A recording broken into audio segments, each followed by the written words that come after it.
कोमल कामावरून परत आली. तिने स्वयंपाकघरात स्वयंपाक करण्यासाठी राशन आणलेली बॅग उघडायला सुरुवात केली. तेव्हा काल तांदूळ आणले होते. आता घरातले सर्व तांदूळ संपले.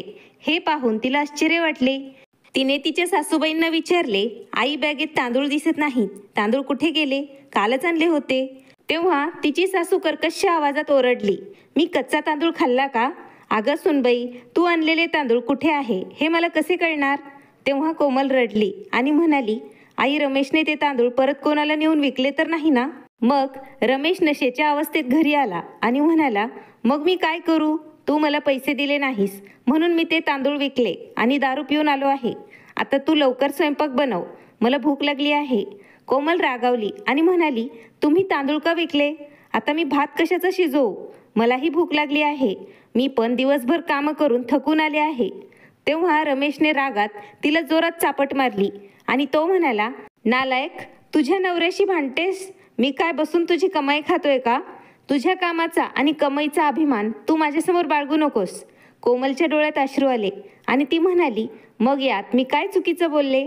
जर तुम्हाला असे वाटत असेल तर हे सत्य आहे, नाही का? माझी कमाई बसून खात आहात ना तुम्ही? हे ऐकताच तिच्या सासूने तिला जोरात चापट मारली आणि म्हणाली, सुनबाई, वेडी झाली आहेस का तू?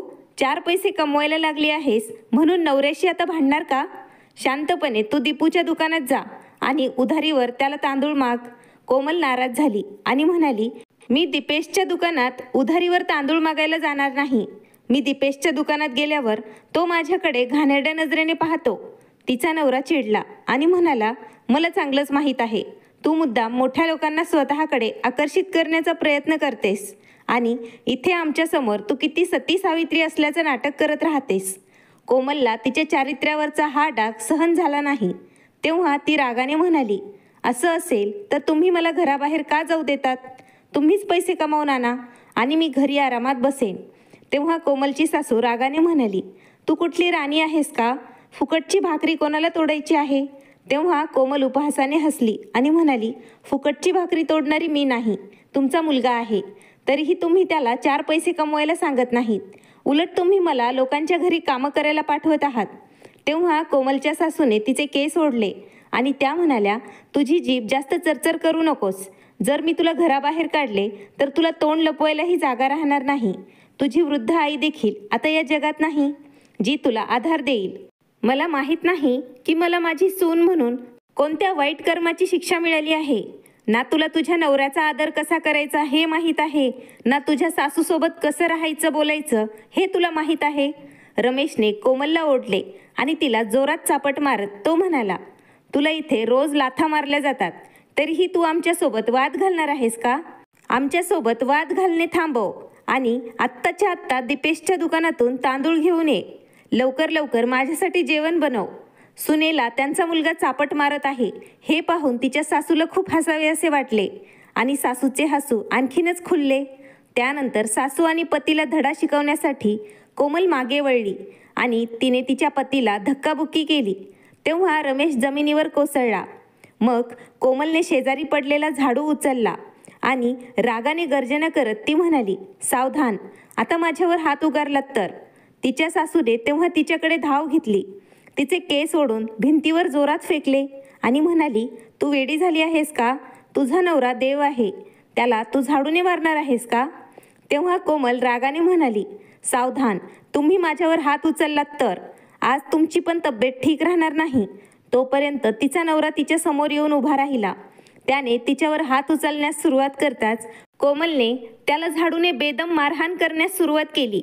रमेश वेदनेने किंचाळला आणि जमिनीवर पडला आणि हाताने स्वतःला वाचवण्याचा त्याने प्रयत्न केला. पण कोमल त्याच्यावर जोरदार हल्लाच करत होती.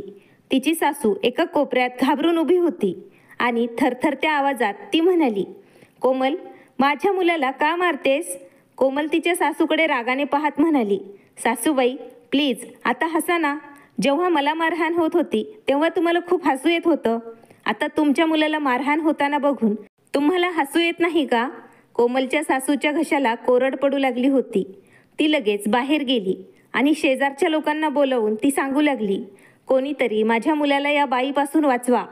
शेजारच्या बाईने त्यांना त्यांचा मोबाईल मागितला आणि लगेचच तिने पोलिसांना फोन करून सगळी काही हकीकत त्यांना सांगितली. तेव्हा कोमलची सासू म्हणाली, पोलिसांना बोलवण्याची काय गरज आहे? पण कोमल आज थांबणार नव्हती.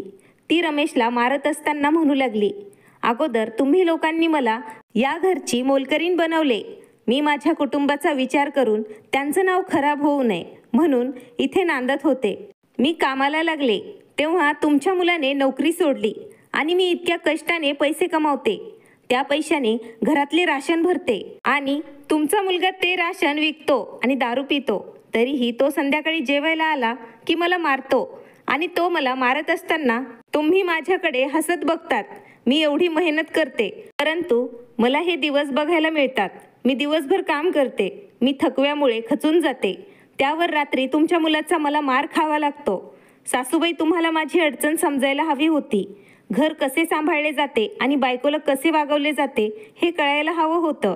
पण मला तुमचा मुलगा मारत होता ते पाहून तुम्ही हसायच्या आणि त्यात तुम्ही पण मला फसवण्याचा प्रयत्न करायच्या. पण आज मला न्याय मिळेल. आज मी गप्प बसणार नाही. आज तुम्हाला आणि तुमच्या मुलाला तुम्ही केलेल्या गुन्ह्यांची शिक्षा मिळेलच. या घरात वर्षभरापासून मला मारहाण होत आहे पण आता नाही. मी तुम्हाला खूप संधी दिल्या. मला वाटले तुम्ही लोक सुधराल पण तुम्ही लोक सुधरायचे नाव घेत नाहीत.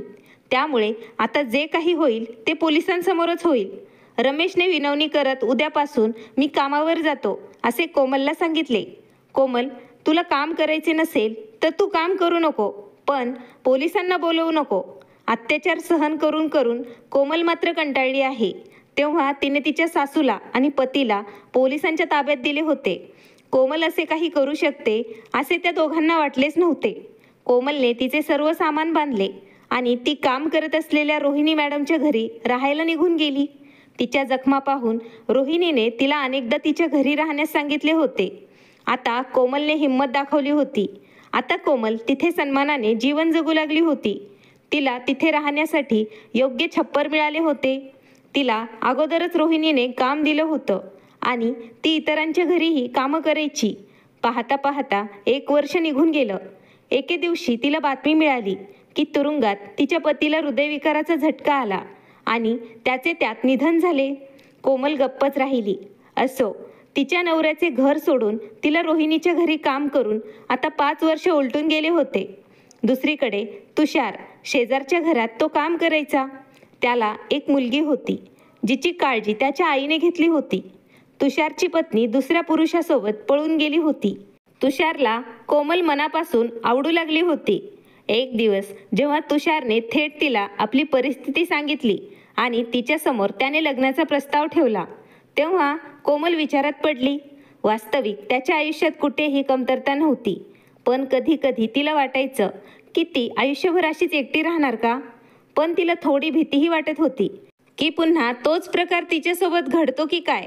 म्हणून तिने तुषारला विचार करायला थोडा वेळ मागितला. नंतर तिने तिच्या मालकीनबाई रोहिणी मॅडमला विचारून तुषारची चौकशी केली असता तो खूप साधा आणि चांगला माणूस असल्याचे समोर आले होते. 1-2दा ती तुषारच्या घरी गेली तर तिचा मोठा आवाज तिच्या घरातून कोणी ऐकला नव्हता. तुषारची आई आणि मुलीला भेटल्यावर तिला ते लोक खूप जवळचे वाटले.